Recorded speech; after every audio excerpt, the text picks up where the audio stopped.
Ah, c'est ça. Effectivement, l'amour, bon, effectivement, nous avons tout à l'heure dit que un groupe, quand on est à l'extérieur d'un groupe, on a tendance à l'idéaliser, à généraliser, à globaliser. Effectivement, il est plus facile pour nous d'arriver à une sorte de sensation archétypale avec un étranger, avec un groupe étranger, qu'avec notre propre groupe. Notre groupe, nous le voyons de trop près, dans trop de détails. Donc, le fait est que l'homme idéalise la femme, qu'il il va projeter sur la femme ses sentiments, ses besoins comme ça, d'idéalisation. Et donc, dans ce cas-là, effectivement, ça donne à la femme un pouvoir. Un pouvoir. Alors, maintenant, ce pouvoir, il disparaît souvent avec l'âge. Il est lié à l'âge. Une femme qui vieillit, elle perd de son pouvoir. Il faut savoir aussi, mais ça c'est une petite parenthèse, que ce que l'homme donne à une femme peut la marquer toute sa vie. Alors, il y a des femmes, par exemple, qui sont marquées par un homme, même si elles ne sont plus avec lui, parce qu'il a laissé des choses, il l'a marqué. Et un homme, dans une vie, il peut marquer beaucoup de gens. Parfois, une femme, elle n'est marquée que par un seul homme. Donc, effectivement, il y a une sorte de dualité là qui est intéressante, parce qu'à la fois, quand quelque chose nous plaît, moi j'aime bien, en linguistique, on parle de signifiant. Quand il y a un signifiant, une esthétique, c'est ce qu'on appelle l'éthique de l'esthétique, c'est-à-dire quand il y a une esthétique qui nous marque, on veut lui accorder des tas de mérites. Par exemple, une belle femme, tu vas dire, elle est bonne, elle est géniale. Enfin, dès que quelqu'un a une certaine forme de beauté, tu peux lui attribuer toutes sortes de qualités. Ce sont des qualités fantasmatiques, quelque part. C'est-à-dire qu'en fin de compte, tes valeurs, elles sont incarnées par cet objet qui est beau. La beauté permet d'incarner des valeurs supérieures, des valeurs de spiritualité, des valeurs... Voilà. Donc cette dimension-là, c'est un paramètre qu'il ne faut pas oublier non plus.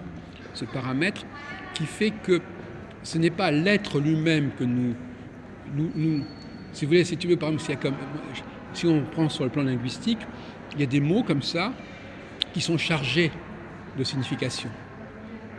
Ces mots en eux-mêmes, ils ne veulent rien dire. Ce sont des formes.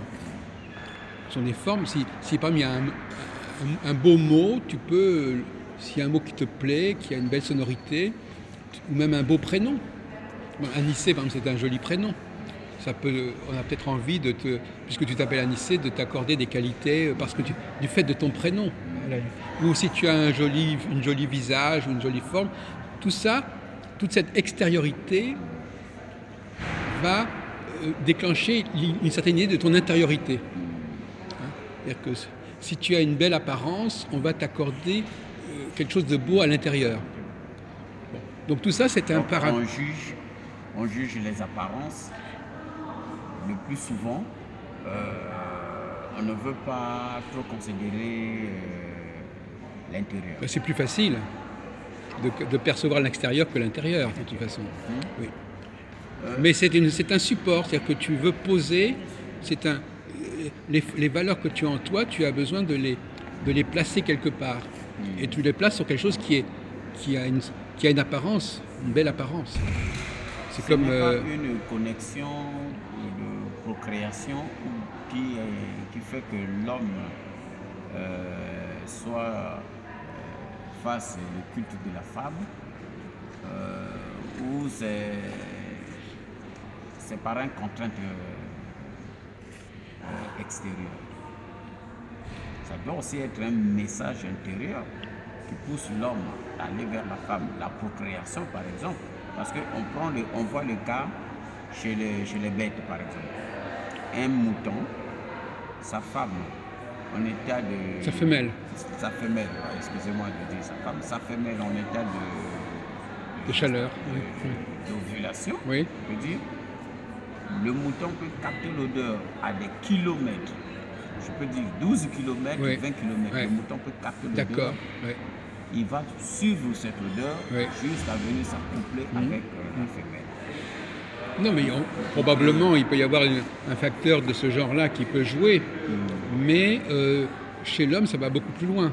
Ça n'est pas uniquement dans l'ordre de la sexualité, c'est aussi l'amour, pas sexuel, c'est aussi les qualités qu'on attribue à l'autre. Les qualités que l'autre va incarner ses valeurs. Donc c'est presque de l'ordre de l'art, c'est presque artistique, c'est esthétique. Bon. Et effectivement, quand tu as une jolie femme, tu peux ce qu'elle dit ne va pas avoir beaucoup d'importance à la limite. Tu vois ? Tu auras le plaisir de la voir parler, de s'exprimer. Au fond, ce qu'elle va vraiment dire, ce n'est pas si grave, c'est pas très important. Non. Et si une femme qui n'est pas belle ou qui est vieille, elle dit des choses, tu ne vas pas pouvoir te concentrer sur elle. Oui. Tu vas être beaucoup plus exigeant et sévère. Bon. Donc, ça, c'est un atout dont elle peut jouer. Mais il faut justement qu'il n'y ait pas d'abus. Il y a des possibilités d'abus. On a dit qu'il y avait déjà 2 possibilités d'abus. Un homme qui va utiliser des femmes pour amplifier son domaine et il va le faire contre d'autres hommes. Il va préférer, par exemple, prendre un adjoint femme qu'un adjoint homme. Parce que il veut simplement quelqu'un qui le poursuive, son... Bon, et à mon avis, là, donc déjà, ça n'est pas très correct comme façon de faire. Cette façon de... Parce que ça va bloquer des carrières, ça va bloquer ça va faire que des gens qui sont simplement capables de répéter, on va les préférer à des personnes qui sont vraiment capables d'avancer. Et ça, c'est tout à fait fâcheux dans le fonctionnement de l'université, par exemple, ou ailleurs. Enfin, mais dans les services aussi. Ou en politique, c'est pareil aussi. Un homme va préférer s'entourer de certaines femmes parce qu'elles vont... Nicolas Sarkozy, bien sûr. Non, mais certaines femmes au niveau des ministres, enfin bon, peu importe, mais je veux dire, justement, ça va pas si loin que ça. C'est ça le miracle, c'est que en dépit de ces atouts, malgré ces atouts importants, les femmes n'ont pas réellement obtenu ce qu'elles voulaient. C'est-à-dire qu'on n'est pas, on va pas accorder un prix Nobel à une femme parce qu'elle est jolie ou parce que ceci. Donc il y a des limites. C'est-à-dire qu'on laisse les choses se produisent, mais jusqu'à un certain point. Et ça va pas plus loin que ça. Je veux dire, c'est ce qu'on appelle le plafond de verre. C'est-à-dire c'est vrai qu'il y a des facilités qui sont là. Il y a des collaboratrices qu'on aime bien avoir, il y a des femmes qu'on trouve belles, mais on ne va pas pour autant leur accorder des mérites exceptionnels. Or, on pourrait croire que si. C'est pour ça moi je dis que c'est toujours. Moi je pose le problème à l'envers. Je dis c'est extraordinaire que malgré tous les avantages que la femme a sur le plan social, elle ne soit pas arrivée plus loin que ce qu'elle est arrivée. Oui. Moi je dis exactement l'inverse. Je veux dire que la société, elles ont joué certains atouts, elles ont des atouts indiscutables qui leur permettraient normalement, à principe, on dirait, parce qu'il y a la corruption, il y a le favoritisme, il y a le népotisme, il y a toutes sortes de choses qui font que, eh bien, malgré toutes ces possibilités-là, la société n'est pas corrompue à ce point-là. C'est-à-dire qu'on ne va pas... les gens restent lucides.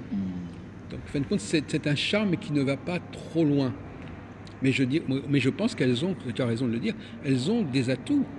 Elles ont des atouts qui leur permettraient on sait très bien qu'une femme qui va coucher, etc., enfin, c'est des atouts qui permettent une certaine ascension sociale. Pour ça, tout à l'heure, je disais que c'est plus facile, la carrière d'une femme, par pas mal de côtés, est plus facile à imaginer que la carrière d'un homme. Entre sa beauté, le charme qu'elle peut avoir, ou son efficacité pour travailler avec un homme comme collaboratrice, tout ça, ce sont des possibilités qui permettent d'avoir un statut économique, social tout à fait correct. Alors que pour les hommes, surtout justement ceux qui sont des novateurs, ça n'a rien de facile. Donc dire, quand les femmes disent « Ah oui, mais vous comprenez, on met beaucoup d'obstacles aux femmes », mais c'est une plaisanterie en fin de compte. On sait très bien qu'un créateur, il aura des obstacles. La société ne va pas faire de cadeaux à ceux qui veulent la révolutionner. Donc il ne faut pas non plus il ne faut pas être masochiste. Il y a des hommes qui sont masochistes et qui battent leur coulpe en disant oui, on vous a dominé, etc. À vous maintenant de prendre votre revanche, etc. Bon, il ne faut pas exagérer. Mais